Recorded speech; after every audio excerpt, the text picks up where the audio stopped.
오늘도 중등부 예배 오신 여러분 진심으로 환영합니다. 굉장히 오랜 기간 동안 우리가 어려운 환경 속에서 이렇게 온라인으로 예배를 드리고 있는데 오늘도 이렇게 이 자리를 지키는 것을 선택해 주신 모든 중등부 여러분 다시 한번 감사드리며 환영하며 주님 앞에서 우리가 함께 예배할 수 있게 됨을 참으로 기쁩니다. 우리 이 시간 하나님 앞에 예배 드릴 텐데요. 이 시간 우리 함께 기도하며 우리의 신앙을 고백하며 주님 앞에 나아갔으면 좋겠습니다. 우리 매주 하듯이 사도신경 함께 입술로 고백하며 주님 앞에 나아가겠습니다. 다 외운 분들은 저와 같이 눈을 감고 손을 모으고 기도했으면 좋겠고요. 또 다 외우지 못한 분들은 화면에 뜨는 사도신경을 보면서 입술로 고백하며 그렇게 우리의 신앙을 고백하며 예배 시작하기를 원합니다. 함께 기도하며 나아가겠습니다.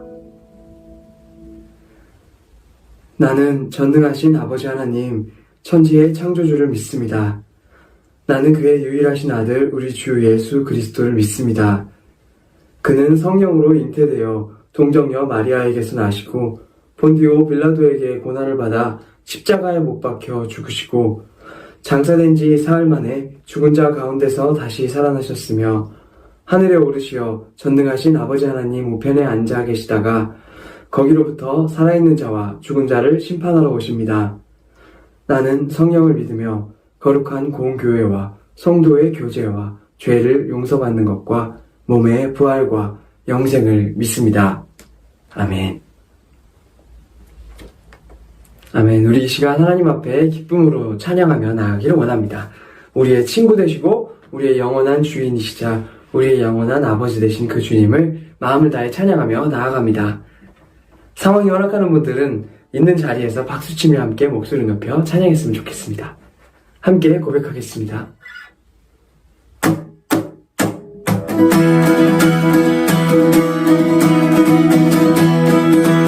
이렇게 고백해볼까요? 주님 어찌 날 생각하시는지 들으시는지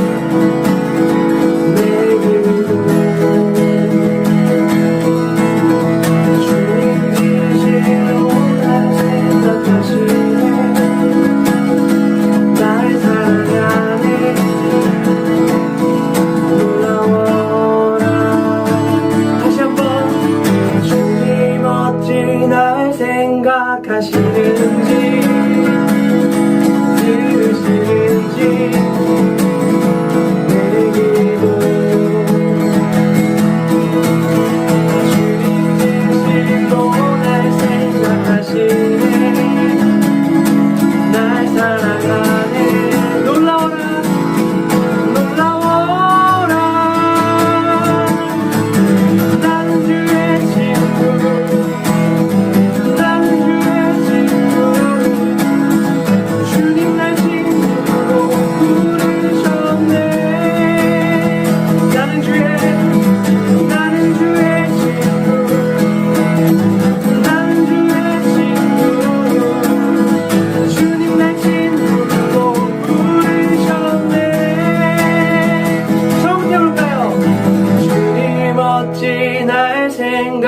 생각하시는지 들으시는지 내 기도 주님 진실로 날 생각하시네 날 사랑하네 놀라워라 놀라워라 놀라워라 놀라워라 놀라워라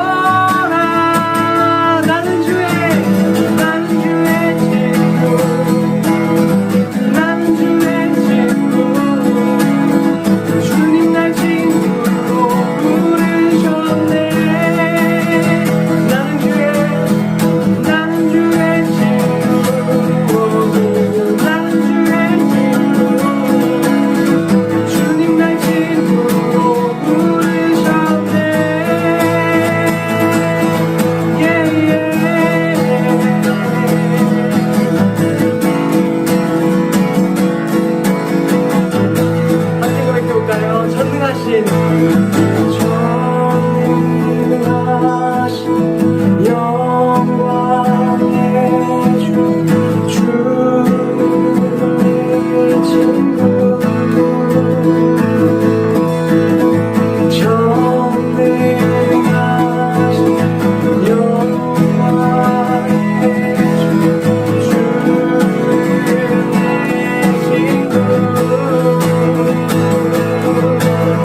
우리 시간 우리의 참 친구 되신 우리 주 하나님을 찬양하며 고백하며 나아가겠습니다.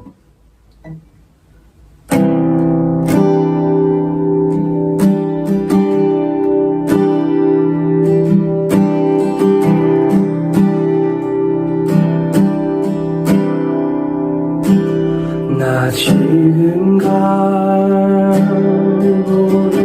보내 날 위해 죽으신 예수 그의 상처 그 손과 발 나무 위에 내 구세주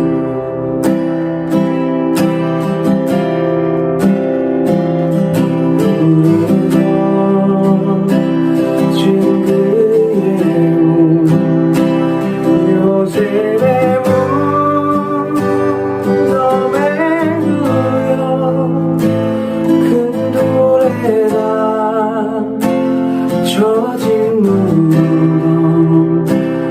홀로 남겨진 시야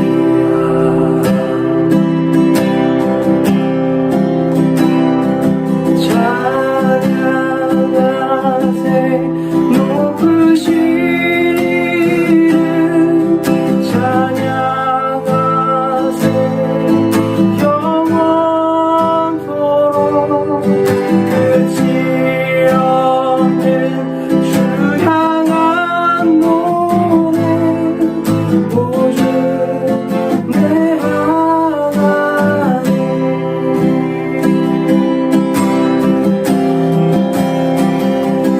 사무시라 그 새벽에 바라나 내 아들 주는 무릎을 꿇고 전군 천사 주목이네 찬양하세 찬양하세 높으신 이름 찬양하세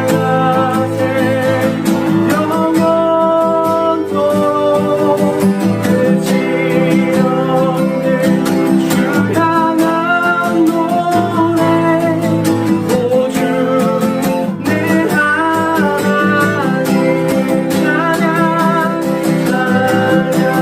찬양하세 높으신 이름 찬양하세 영원토록 끝이 없는 주 향한 노래 오주 내 하나님 오주 내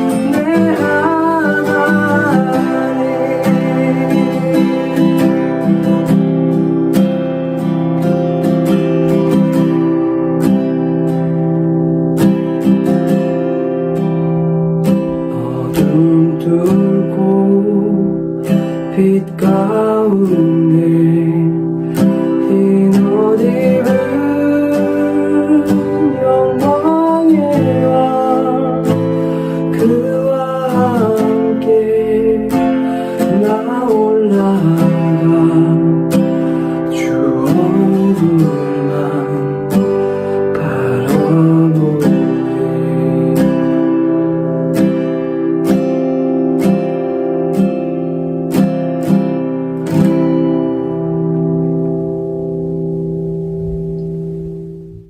하나님 아버지 감사합니다. 서로 얼굴을 보고 직접 이야기 나누지는 못하지만 그럼에도 함께 예배드리려 이렇게 또 모였습니다. 예배드릴 당시에만 하나님의 말씀을 생각하는 게 아니라 예배가 끝난 뒤에도 일상 속에서 계속 하나님의 말씀을 생각하며 지내는 하나님의 자녀가 될 수 있게 해주세요. 오늘 예배드리는 박대영 전도사님께도 은혜의 말씀 전해주세요. 예수님의 이름으로 기도드립니다. 아멘. 오늘 우리에게 주시는 하나님의 말씀은 창세기 12장 1절부터 4절입니다. 하나님의 말씀을 경청하십시오. 여호와께서 아브라함에게 이르시되 너는 너의 고향과 친척과 아버지의 집을 떠나 내가 네게 보여줄 땅으로 가라. 내가 너로 큰 민족을 이루고 네게 복을 주어 네 이름을 창대하게 하리니 너는 복이 될지라. 너를 축복하는 자에게는 내가 복을 내리고 너를 저주하는 자에게는 내가 저주하리니 땅의 모든 족속이 너로 말미암아 복을 얻을 것이라 하신지라. 이 아브라함이 여호와의 말씀을 따라갔고 롯도 그와 함께 갔으며 아브라함이 하란을 떠날 때 75세였더라. 창세기 12장 1절부터 4절 말씀. 아멘. 이제 박태영 전도사님이 너는 복이 될지라 라는 제목으로 증언하실 때 하나님을 만나고 믿음이 성장하는 은혜의 시간 되시기 바랍니다. 오늘도 어김없이 2021년 1월 넷째 주 인생에서 단 한 번뿐인 예배에 나온 여러분을 격렬히 환영하고 축복합니다. 자신을 겨냥한 화를 두신 하나님의 사랑을 기억하는 한 주간 보내셨나요? 지금 몇몇 친구들은 머릿속이 새하얗게 된 것 같은데요. 우리가 하나님을 사랑과 말씀을 잊어버리고 다시 듣는 것을 이렇게 계속 반복하는 것처럼 인류도 비슷한 행동, 하나님의 은혜, 타락, 하나님의 심판과 사랑을 반복합니다. 노아 때의 홍수 사건이 있은 뒤 하나님과 사람의 관계는 다시 회복이 되었지만 시간이 흐르자 사람들은 또다시 하나님보다 더 높아져서 하나님의 이름이 아닌 자신들의 이름을 내려는 그 죄를 짓습니다. 이 사건을 바벨탑 사건이라고 하는데요. 이 모습을 보신 하나님께서는 당시에 한계였던 언어를 서로 알아듣지 못하게 흩으십니다. 따라서 사람들이 자신의 이름을 내기 위해 짓던 그 바벨탑 시공을 중단하게 되고 실패하게 되었죠. 그럼에도 하나님께서는 사람을 향한 자신의 그 사랑의 눈길을 돌리지 않으셨어요. 그리고 하나님께서는 점점 잊혀진 그 하나님의 이름을 다시 이 땅에 회복시키시고 선포하셔서 잘못된 길로 빠진 사람들을 다시 하나님께로 이끄시기 위한 그 공동체를 세우시기로 결심하십니다. 과연 어떤 계획이 있으셨을까요? 궁금해요? 설교 필기노트를 준비하시고 오늘의 말씀 속으로 함께 갑시다! 하나님께서는 세상을 다시 하나님께로 돌이킬 공동체를 만들기 위해 노아를 부르셨던 것처럼 노아의 10대 손인 아브람을 부르십니다. 그리고 이렇게 말씀하세요. 창세기 12장 1절로 3절 각자의 자리에서 우리 함께 읽어볼까요? 여호와께서 아브람에게 이르시되 너는 너의 고향과 친척과 아버지의 집을 떠나 내가 내게 보여줄 땅으로 가라. 내가 너로 큰 민족을 이루고 내게 복을 주어 네 이름을 창대하게 하리니 너는 복이 될지라. 너를 축복하는 자에게는 내가 복을 내리고 너를 저주하는 자에게는 내가 저주하리니 땅의 모든 족속이 너로 말미암아 복을 얻을 것이라 하신지라. 아브람이 살던 시대는 온 가족이 모여서 살고 거대한 부족과 같은 형태를 지니고 살았을 거예요. 그런데 하나님께서는 아브람에게 너가 태어나고 지금까지 자라난 그 고향, 온 가족들과 친척들이 함께 지내는 이 집을 떠나서 내가 너에게 보여줄 땅으로 가라 라고 말씀하신 거예요. 갑자기 하나님이 여러분에게 나타나셔서 너희가 태어나고 자란 이 땅에서 벗어나서 한 번도 가본 적이 없는 낯선 곳으로 가라고 하신다면 여러분 어떻게 하실 건가요? 저는 많이 당황스러울 것 같아요. 그리고 요즘에야 인터넷으로 미리 그곳에 대한 정보를 검색해보거나 어플로도 숙소를 예약할 수 있지만 이 시대의 아브라함이 어떤 걸 알아볼 수 있었겠어요? 자신의 안전한 보금자리와 인생의 추억이 담긴 고향을 떠나서 이미 어떤 사람들이 살고 있을지도 모르는 그 땅에 가는 것은 너무나도 위험하고 어리석은 무모한 도전이었어요. 이어서 하나님께서는 쉬지 않고 계속 말씀하십니다. 내가 너를 통해 큰 민족을 이루고 너에게 복을 주어서 너의 이름을 크게 번성하게 할 거야. 너는 복이 될 거야. 처음에는 땅을 주시겠다고 하셨던 하나님께서 이제 큰 민족을 이루게 하실 것이라는 약속을 하세요. 하지만 아브라함의 현실은 그것을 이룰 수 없는 상황이었어요. 아브라함의 아내 사례는 불임이었거든요. 그래서 아브람이 다 늙을 때까지 자녀가 없었는데 아브람을 통해 큰 민족을 이루시겠다니. 이 큰 민족에 대한 약속은 아브람의 심장을 다시 뛰게 하고 새로운 꿈을 꾸게 했을 거예요. 당시 75세였던 아브람에게 늙어서도 아무런 기쁨이 없던 그 아브람에게 별다른 특별한 자격이 있던 것도 아닌 아브람에게 하나님이 찾아오셔서 계속해서 하나님께서 아브람을 향해 꿈꾸신 그 꿈을, 그 비전을 이야기해 주십니다. 그리고 하나님은 말씀하세요. 너는 복이 될 거야 라고 말이죠. 하나님께서는 단순히 내가 너를 축복하겠다라는 정도로만 말씀하지 않으세요.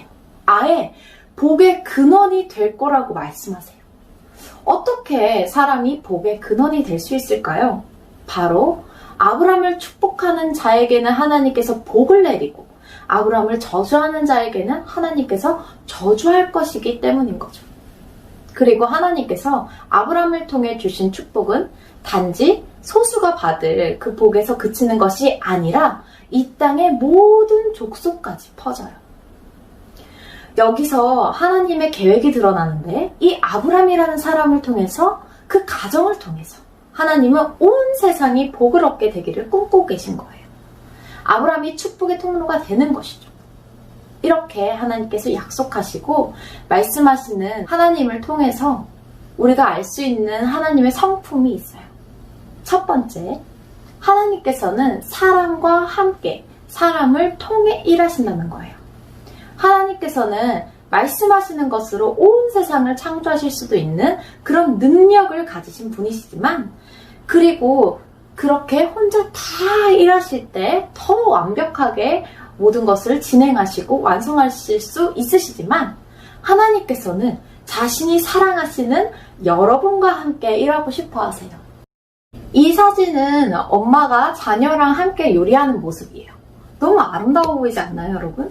저는 이 사진이 아름다워 보이는 그런 이유가 자녀의 눈높이에 맞추기 위해 자신의 능력을 제한하면서 자녀와 함께하는 그 엄마의 사랑이 느껴지기 때문이라고 생각해요. 하나님께서도 이렇게 자신의 능력을 제한하시고 우리를 하나님의 비전에 함께하자고 초대하세요. 비전을 이루기 위해서는 사람이 필요해서가 아니에요. 당장 저만 생각해봐도 제 앞가림을 저도 잘 못하는데 사람이 하나님께 도움이 되면 얼마나 도움이 되겠어요? 엄마랑 아기랑 요리할 때 아기가 능률적으로, 기술적으로 엄마에게 무슨 도움이 되겠어요? 그럼에도 하나님께서는 사람을 하나님의 비전에 초청하시는 거예요. 그 이유는 하나님의 비전은, 하나님의 그 목적은 능률이나 어떤 성과를 내는 것이 아니라 사랑이기 때문이에요. 그래서 하나님께서는 사람을 초청하실 때, 사람을 자신의 일에 함께 초대하실 때 어떤 제한을 두지 않으세요. 학교나 회사 같은 곳은 자소서만 보고도 1차에서 걸을 만한 사람들도 하나님께서는 하나님의 비전에 함께 하자고 초청하세요. 아브람도 하나님께서 처음 부르셨을 때 나이가 75세였어요. 그리고 자녀의 수가 그 당시 부족에게 엄청나게 중요한 요인이 되었던 고대사의 시선으로 보았을 때 불임 가정인 그 아브람의 가정은 대를 이을 자손이 없기 때문에 거의 몰락한 가정이었어요. 하지만 하나님께서는 그 하나님의 사람을 사랑하시기 때문에 부족하고 연약한 사람들을 함께 하자고 계속 부르시고 초대하십니다. 두 번째, 하나님께서는 하나님의 부르심에 응답한 사람들을 축복의 근원이 되게 하십니다. 축복의 근원이 되는 것은 여러모로 좋아요. 물의 근원지에 물이 많은 것처럼 내가 축복의 근원이 되면 축복이 나에게 오거든요. 하나님께서는 자신의 부족함을 알지만 그럼에도 그 부르심에 함께하기로 결단한 사람들에게 행하실 그 기적들을 준비해 놓으셨어요. 자녀가 한 명도 없는 아브람 할아버지에게 큰 민족을 이루어 창대하게 하실 기적들을 예비해 놓으셨던 것처럼 말이죠. 하나님과 함께하기로 결단하면 우리가 불가능하다고 생각했던 일들도 여러분에게 일어나기 시작할 거예요. 반드시 그럴 거예요. 왜냐하면 하나님께서 여러분을 통해 자신을 드러내실 거거든요. 그리고 하나님께서 하셨다, 하나님께서 이루셨다 라고 말하는 여러분의 그 고백을 통해서 여러분 주변에 있는 그 사람들을 하나님께서 변화시키실 것이기 때문이에요. 하나님에 대해 알지 못했던 사람들은 여러분을 통해서 하나님을 알게 될 것이고, 여러분은 여러분 주변과 하나님의 관계를 회복시켜주는 축복의 근원이 될 거예요. 세 번째, 하나님께서는 하나님의 부르심에 응답한 사람에게 완벽한 내 편이 되어주십니다. 창세기 20장에 나오는 아브라함의 한 일화인데요. 아브라함이 있던 곳에 가뭄이 들어서 잠시 다른 지역으로 옮겨갔을 때가 있었어요. 그때 그 지역에서 제일 높은 지위를 가진 아비멜렉이라는 사람이 아브라함의 아내 사라를 보고 첫눈에 다 반한 거예요. 근데 아브라함이랑 같이 왔으니까 아무래도 둘의 관계가 수상할 수 있잖아요. 그래서 둘의 관계를 물어봤는데 아브라함이 봤을 때도 객관적으로 자기가 자기 아내를 딱 봤을 때도 사라가 너무 이쁜 거예요. 그래서 남편이라고 자신이 솔직하게 말을 하면 자기를 죽이고 자기의 아내와 전 재산을 다 빼앗을 것 같은 그런 두려움 때문에 아내를 여동생이라고 거짓말합니다. 그래서 그 아비멜렉이라는 사람이 사라를 데려가고 결혼식을 준비합니다. 이건 정말 누가 봐도 100% 아브라함 잘못이잖아요. 그런데 그날 밤 하나님이 아비멜렉의 꿈에 나타나서 이렇게 말씀하십니다. 네가 데려간 이 여인으로 말미암아 너가 죽으리니 그는 남편이 있는 여자임이라. 하나님께서는 아브라함이 100% 잘못한 상황에서도 아브라함 편을 들어주세요. 그리고 아비멜렉이 자신을 속인 아브라함에게 해코지하지 못하도록 아브라함이 기도하면 네가 살겠지만 아브라함을 다시 너가 그 땅으로 돌려보내지 않으면 너와 너에게 속한 모든 사람이 죽을 것이다 라고 말씀하십니다. 이렇게 이 일은 결국 많은 소와 양과 종들과 은 1000개와 함께 사라를 다시 아브라함에게 돌려보내는 것으로 해결되었고, 아브라함이 아비멜렉을 위해 기도하자 하나님께서 그들을 다시 회복시켜 주시고 살려주셨어요. 물론 하나님께서도 아비멜렉이 억울한 상황이라는 것을 아셨고, 그래서 아비멜렉이 사라를 범하는 그런 죄를 짓지 않게 막으심으로 아비멜렉이 멸망하는 그런 최악의 상황을 피하도록 해주셨지만, 아무리 그래도 아비멜렉의 입장에서는 억울할 것 같기는 해요. 하지만 하나님께서는 너를 축복하는 자에게는 내가 복을 내리고 너를 저주하는 자에게 내가 저주하겠다라고 말씀하신 그 아브라함과의 약속을 끝까지 지키셨어요. 그리고 이런 아브라함의 실수까지도 사용하셔서 아비멜렉에게 하나님의 존재와 하나님의 일하심에 대해 알게 하셨죠. 학교에서도 학원에서도 아르바이트를 할 때도 회사에서도 내 실수를 이렇게 커버해주는 리더를 만나기는 정말 어려워요. 하지만 우리 하나님께서는 하나님의 부르심에 응답한 사람들에게 완벽한 내 편이 되어주셔서 보호해주시고 인도해주십니다. 정리하자면 오늘 말씀에서 아브라함과 그의 가정은 불임이라는 절망적인 상황에 처해 있었어요. 그런데 바로 그때 그들의 안전한 안식처와 그들이 사랑했던 것들을 모두 두고 새로운 곳으로 가라는 하나님의 음성이 들려옵니다. 처음에는 다소 당혹스러운 요구로 느껴질 수도 있었겠지만 그것은 하나님의 선물과 은혜가 가득한 하나님의 비전으로의 초대였어요. 하나님의 이 약속의 말씀에 아브라함은 이렇게 응답합니다. 창세기 12장 4절. 이에 아브라함이 여호와의 말씀을 따랐고 롯도 그와 함께 갔으며 아브라함이 하란을 떠날 때에 75세였더라. 아브라함의 반응은 순종이었어요. 사실 아브라함은 그냥 고향인 하란 땅에 머무르는 게 더 좋은 선택일 수도 있었어요. 안전하고 비록 자녀는 없지만 어느 정도 예측 가능한 안정적인 삶이니까요. 그렇지만 아브라함은 그저 믿음으로 순종합니다. 그래서 히브리서 11장 8절은 아브라함을 이렇게 평가하죠. 믿음으로 아브라함은 부르심을 받았을 때에 순종하여 장래의 유업으로 받을 땅에 나아갈세. 갈 바를 알지 못하고 나아갔으며. 갈 바를 알지 못하면서도 어떻게 순종하며 나아갈 수 있었을까요?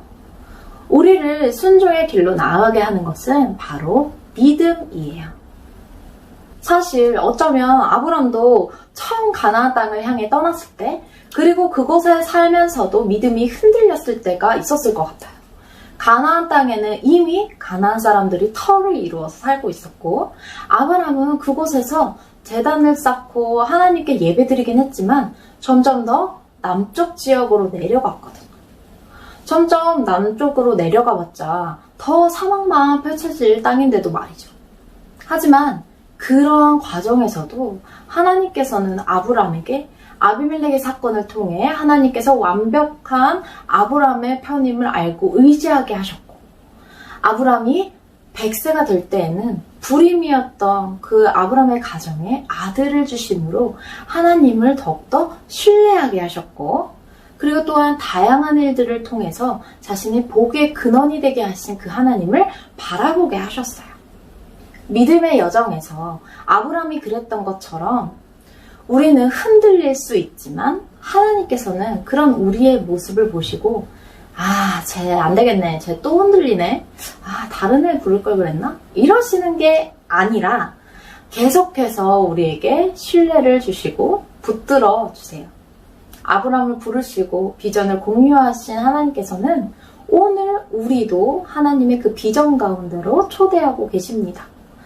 내가 너의 편이야. 너가 실수를 해도 괜찮아. 너가 약해도 괜찮아.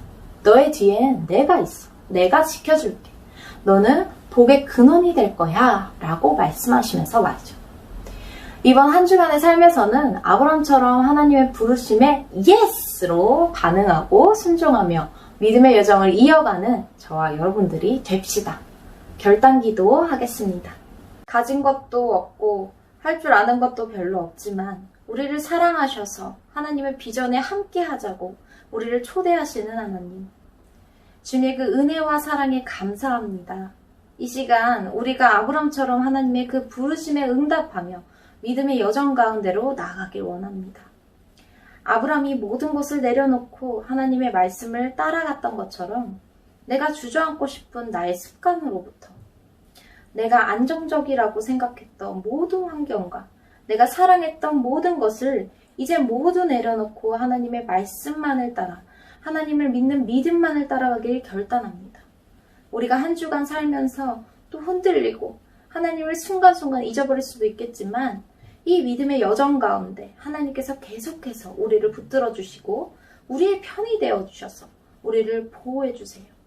그리고 그렇게 하나님과 동행하는 우리의 모습을 보면서 다른 이들을 하나님께로 돌아오게 하는 축복의 근원이 되는 우리들이 될 수 있도록 인도해 주세요. 예수님의 이름으로 기도합니다. 아멘.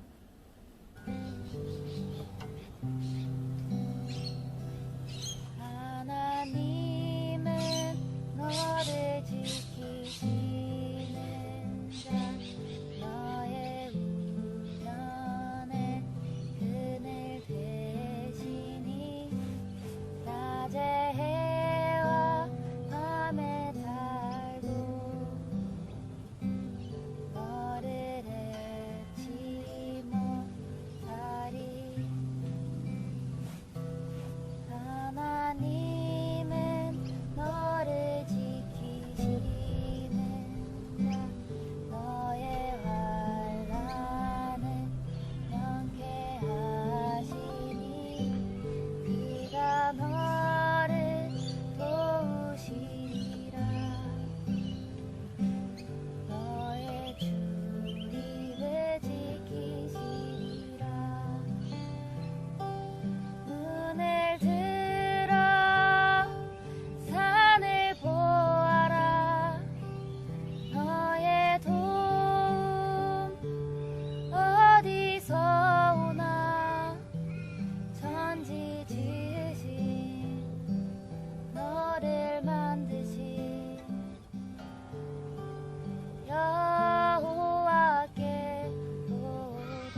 우리의 마음과 뜻과 정성을 다해 준비한 예물을 우리의 한 주간의 삶과 함께 하나님 앞에 올려드립니다.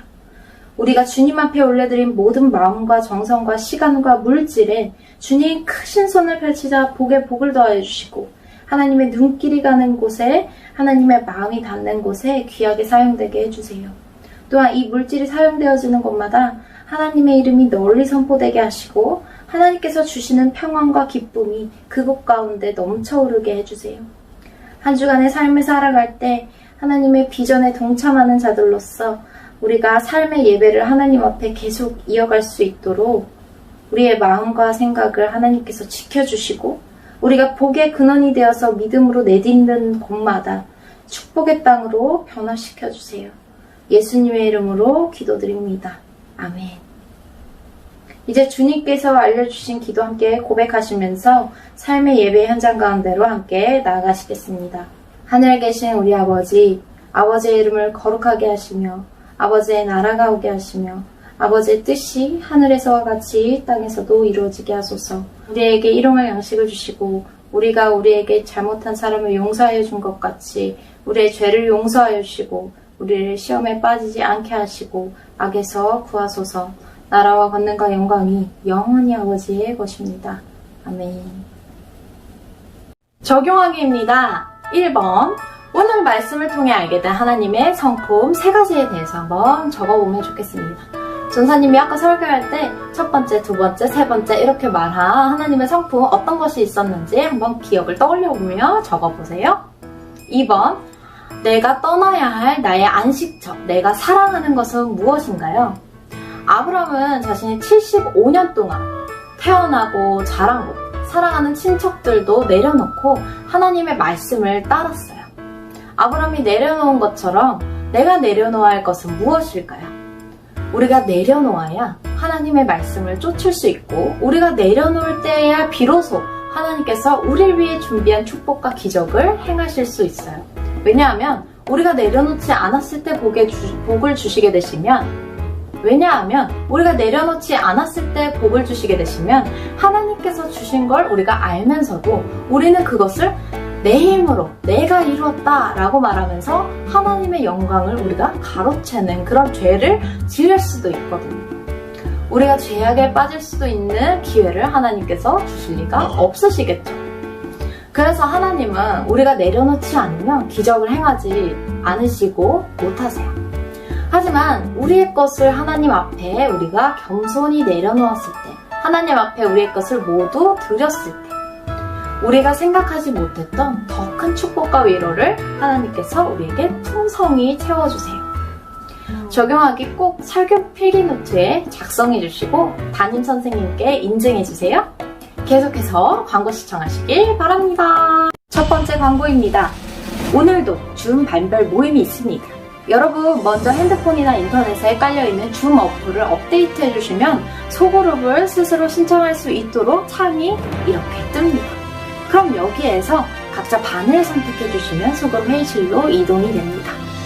우리가 믿음이 흔들릴 때 하나님께서도 우리를 직접 붙들어주시지만 우리 주변에 있는 믿음의 친구들, 함께 믿음의 여정을 가는 동역자들을 통해서도 붙들어주시기 때문에 반별 모임은 아주 중요해요. 반별 모임에 꼭 참여해주세요. 2번입니다. 세나 큐티 정기구독 신청 마감이 임박했습니다. 지금 바로 신청해주세요. 3번입니다. 1월 31일에 다음 주에 1학년 환영회가 있습니다. 줌으로 진행할 건데 게임도 준비되어 있으니까 여러분 많이 참여해주세요. 4번입니다. 다음 주 예배 섬김이는 1학년 2반 부자경 선생님 반입니다. 대표 기도와 성경 봉독 영상 보내주세요. 5번입니다. 설교 필기노트 시상이 2월 말에 있습니다. 설교 적으면 더 집중할 수 있고 적용 부분도 적으면 한 번 더 정리돼서 말씀이 오래 기억나는 장점이 있으니까 꼭 잘 작성해주길 부탁드립니다. 이상으로 우리 이따가 줌에서 만나요.